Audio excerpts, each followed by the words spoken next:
Hola amigos. So in these lessons in which we are going to talk about the women from Latin America, today's lesson focuses on the indigenous women of Latin America, and we are going to look at some inspiring stories from the region. As you know, there are an estimated 45 million indigenous people who live in Latin America, and they belong to nearly 800 ethnic groups. In fact, they were the original inhabitants of this region and they have a rich and ancestral culture. However, since the times of the Spanish conquest, they endured slavery, massacres, forced migration, and exclusion from the mainstream social and economic systems. In the face of centuries of hardships, the indigenous people have shown tremendous resilience and ability to survive. As you know, they are called indios in Spanish.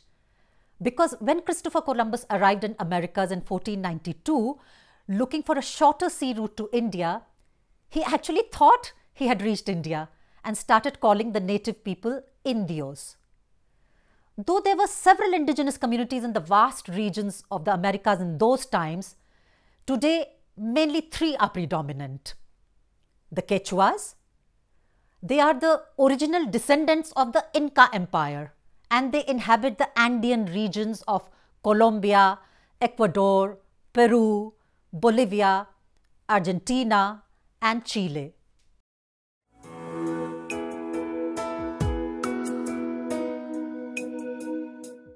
And then you have the Mayas, who trace their ancestry to some 4,000 years back when the ancient Maya civilization began in Central America and spread in southern Mexico, Guatemala, Belize, Honduras, and El Salvador.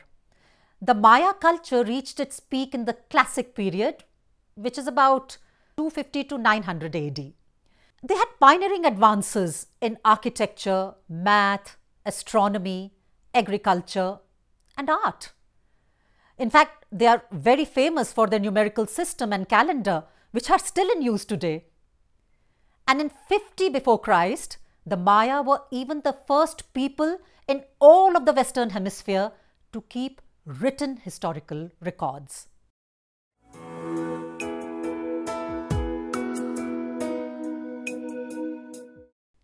Then we have the Aymaras. They reside in the high plains of the Andes, in the mountains in Peru, Bolivia, and Chile. The Aymaras are the descendants of the earliest tribes of South America, dating back to between 500 and 200 BC. Interestingly, as the Inca Empire began dominating most regions of the continent, economically and politically, the Aymara people are the only group to be granted the privilege of retaining their language and culture. The 5 Latin American countries with the highest indigenous populations are Bolivia, Ecuador, Guatemala, Mexico, and Peru. Today, the indigenous people in Latin America are asserting themselves politically and socially.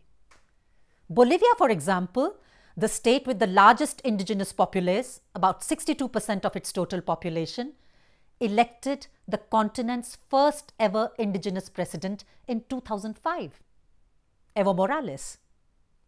Under Evo Morales, Bolivia reformed the national constitution in 2009 to recognize the country as a plurinational state with 36 different indigenous cultures, each with its own language. In fact, in December 1994, the United Nations proclaimed 1995-2004 decade as the International Decade of the World's Indigenous People. In Latin America, whose indigenous peoples comprise some 10% of the total population, this decade coincided with an upsurge of indigenous movements. Latin American indigenous women have been at the forefront of these social movements. Indigenous women have and continue to play key leadership roles in their communities. In the late 80s, several indigenous women like Nina Pacari Vega and Blanca Chancoso from Ecuador, Rigoberta Menchú and Rosalina Tuyuc from Guatemala, and Tarcila Rivera Zea from Peru led the movement that was emerging as part of the 1992 commemoration of 500 years of Columbus's arrival on the American continent.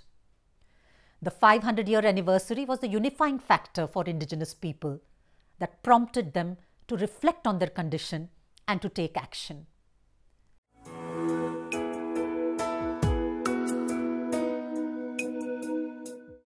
Today, we will look at the legendary indigenous women from Latin America. And the very first name that would come to anybody's mind is that of Rigoberta Menchú, the human rights activist from Guatemala who was awarded the Nobel Peace Prize in 1992.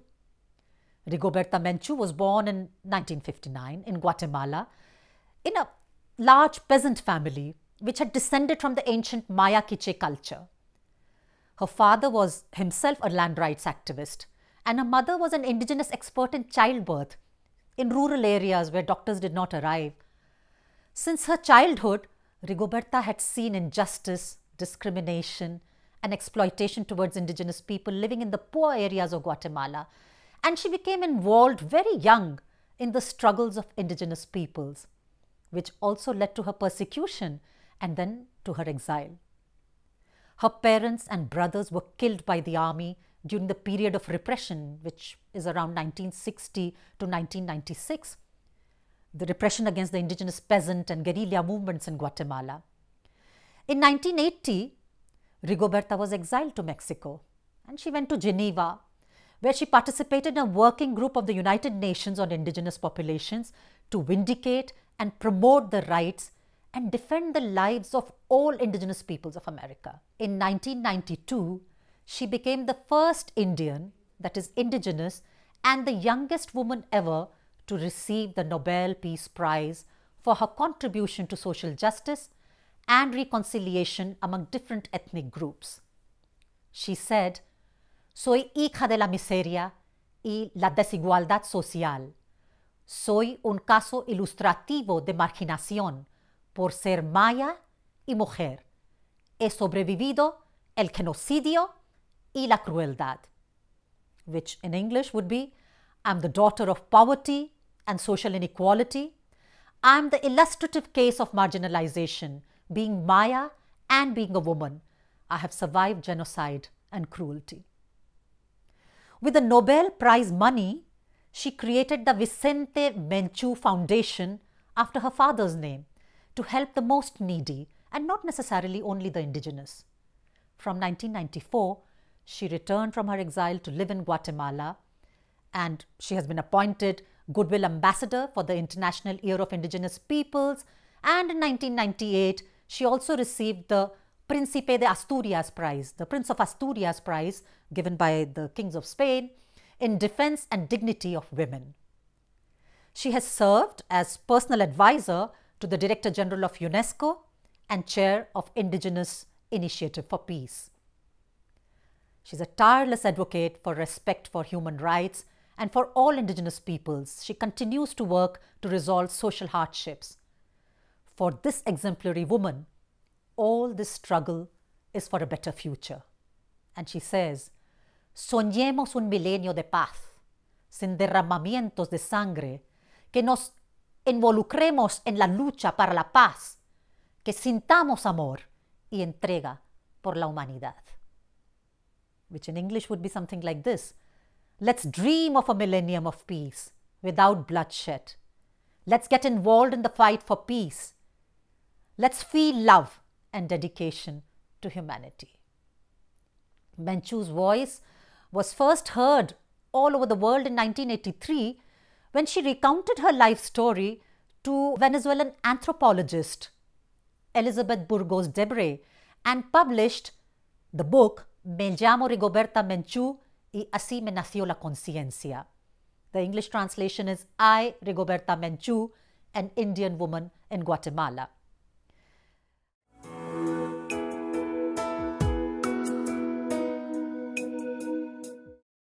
Now, Burgos Debre assembled the text from tape-recorded interviews she had conducted with the 23-year-old Menchú in Paris the year before. She revised and arranged the transcripts into a book, and its international popularity has caused the book to be translated into more than 12 languages, and Menchú's work became an internationally influential image of the atrocities committed by the Guatemalan army in peasant villages.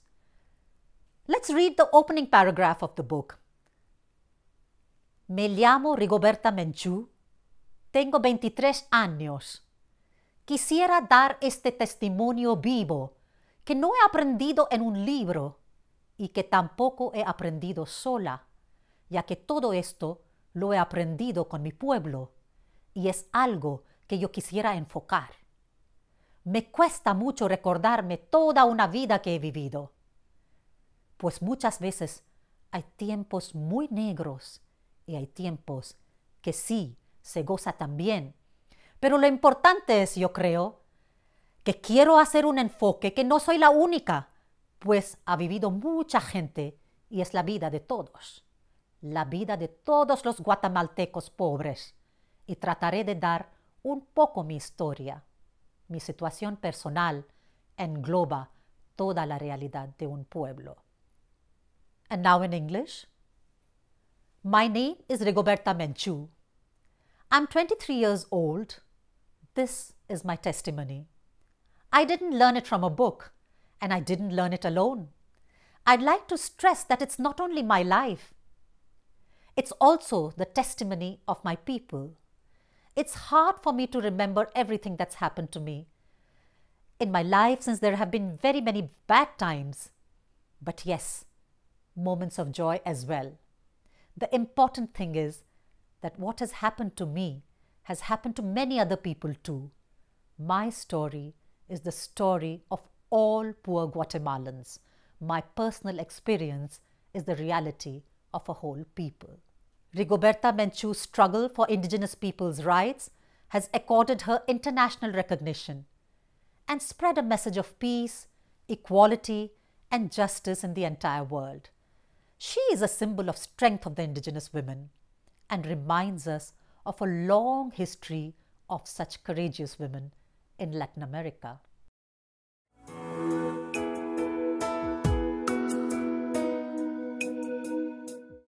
Since 1983, September 5 is celebrated as Indigenous Women's Day, a day that pays homage to all indigenous women who gave themselves in body and soul to improve the destiny of their families and their people. It is celebrated in the memory of a brave woman, Bartolina Sisa, who fought against the oppression of colonial Spanish rulers and was murdered on September 5, 1782. Bartolina Sisa was born in 1753, and she was a woman dedicated to the work of looms. She was a weaver and she was a spinner. She married the leader Tupac, and together with him, she organized one of the early indigenous resistances of the Andeans people against the Spanish colonial yoke in Cusco, in Peru. Years later, she was hanged by the Spanish colonizers, and she has been considered the most courageous woman of the time. In the condemnation of such a brutal murder, social organizations pay homage to her on this day, and an emotional recognition is given to one of the indigenous women who gave her life in the struggle for the freedom of her people. The indigenous women of Latin America play a very important role in the survival of indigenous peoples, their customs, their language, their culture, in the transmission of the culture to their descendants, and in their constant and persistent struggle against ethnic and cultural exclusion. They are the pillar of the family, for which they give their whole life and for which their daily dedication is absolute. She's in charge of taking care of the children and teaching them all about indigenous culture that later they will teach to their own children. The struggle of our indigenous peoples to obtain the same rights as other people is an ongoing struggle.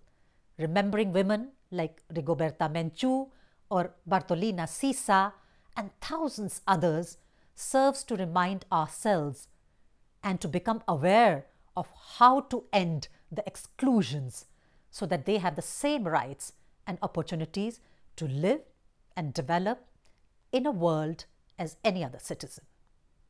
So today we have told you the story of these two brave indigenous women from Latin America.